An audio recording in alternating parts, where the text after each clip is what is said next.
So the very reason why we take people into the mountains is to make them experience the mystical dimension of the Himalayas. We are not a tourist company.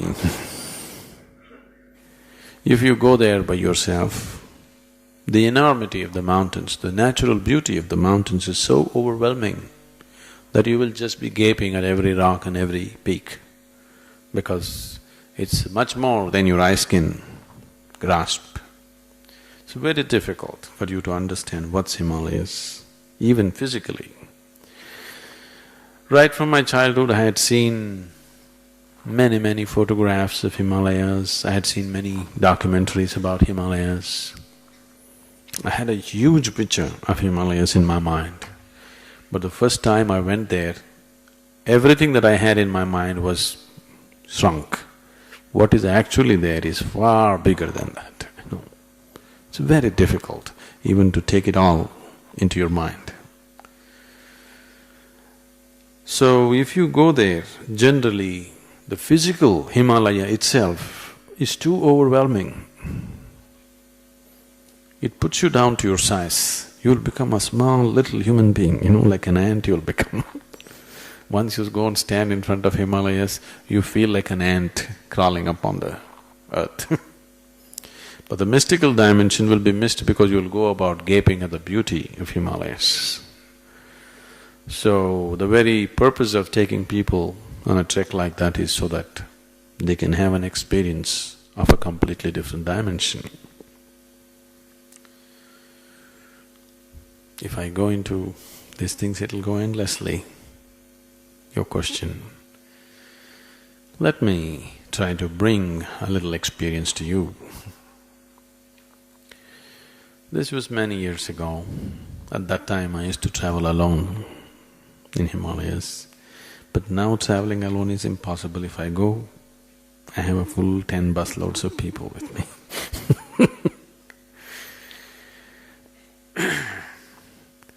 So I went to Kedar. Beyond Kedar there's a place called Kanti Sarovar. Anybody been to Kedar? Nobody? Okay, that's good. Beyond Kedar there's a place called Kanti Sarovar. The legend goes like this, that Shiva and Parvati lived on the banks of Kanti Sarovar. The sages lived in Kedar, so sometimes they came down visiting. That's how the legend goes. So I wanted to see this Kanti Sarovar. I just went there and I just went and sat on a particular rock. See, me as a person, I have always avoided learning Sanskrit language. Though I had an immense liking towards the language, I avoided learning it when I had the opportunities to learn. Because the moment you learn Sanskrit, you will end up reading the scriptures. My own vision has never failed me even for a moment in my life. I didn't want to clutter myself with traditions and scriptures and other things. Right now, everything that I do is simply, purely from the source, not cluttered with any tradition, any scripture, any teaching, simply looking at life. So I didn't want to read scriptures, I consciously avoided Sanskrit language. And that day, I was sitting there alone. It's… in terms of visual beauty, it's the most incredible place that you can think of. You know, snow-clad mountain peaks, completely snow-clad, everything. And there's a… you know, like a lake which is about 2 kilometers, 2 square kilometers kind of lake. Absolutely still, reflecting the mountains. It's, you know, not even a blade of grass anywhere, everything is white, and this patch of water reflecting the mountains. It's indescribable, really, even visually, I'm saying. So I was just sitting there, my eyes open. And suddenly everything in my experience, my physical body, the rock on which I'm sitting, the mountains, the lake, everything became sound. What was all form became everything into sound. Now that sounds crazy. When everything becomes sound, we call such a state as Ritambara Prajna. When you're in a Ritambara state, everything becomes sound. It's based on this Nada Brahma. And in my own voice, this song is going on like full volume.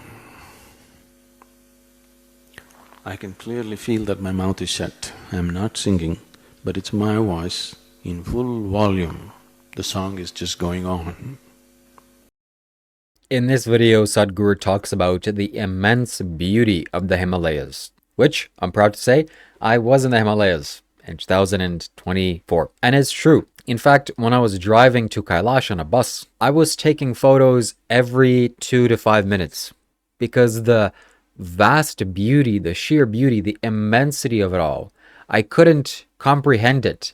I felt like if I could take a picture, if I took pictures every 5 seconds, I could rewatch it and fully understand it. I was just manically taking pictures. Also, when I pulled up to see Kedarnath for the first time, the massive mountain, the snow-capped mountain, it overwhelmed me. It scared me. It was monstrous. I thought that the Himalayas were big.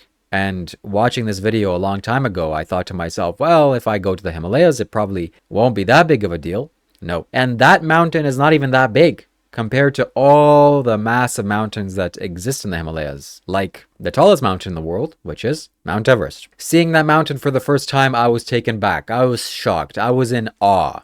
And that was from very far away.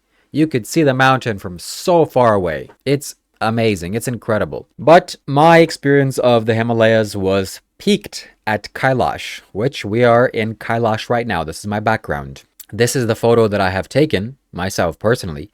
And this photo, I believe, is one of the best photos of Kailash ever taken, at least from what I've seen. This photo encompasses the energy of Kailash so perfectly. I haven't seen a photo like this one ever. In addition to this, Sadhguru recalls a powerful experience that he's had in the Himalayas, where he clearly felt his mouth was shut and hearing the chant Nada Brahma. I learned this chant after watching this video, because I want to have powerful, mystical experiences just like this man does. And also by learning this chant, I could get in touch with that memory of that profound spiritual experience of him hearing his own sound, his own mantra in the Himalayas. I have also had a powerful spiritual experience in the Himalayas, particularly in Kailash, and I recorded it for you all to see. The title of the video goes something like my powerful spiritual experience in Kailash, and it happened right while I was here, while this picture was taken. When I looked in the mountain of Kailash, I saw an image of Sadhguru Sri Brahma,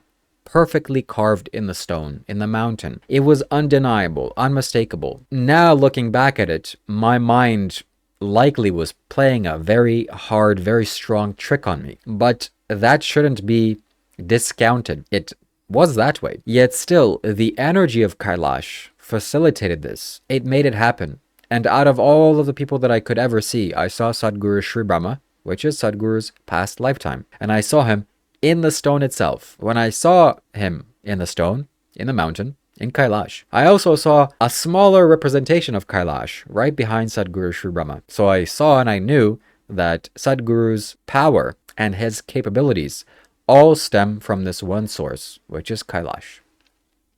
If you want to work with me, my friends and ladies and gentlemen, if you want to powerfully transform your life, get initiated into profound spiritual experiences, and unleash your own energy, absorb spiritual energy, transcend human limitations, and experience powerful, mystical experiences such as this, consider hiring me as your own spiritual coach. You can do so by visiting shivakailash.com. See you in the next video.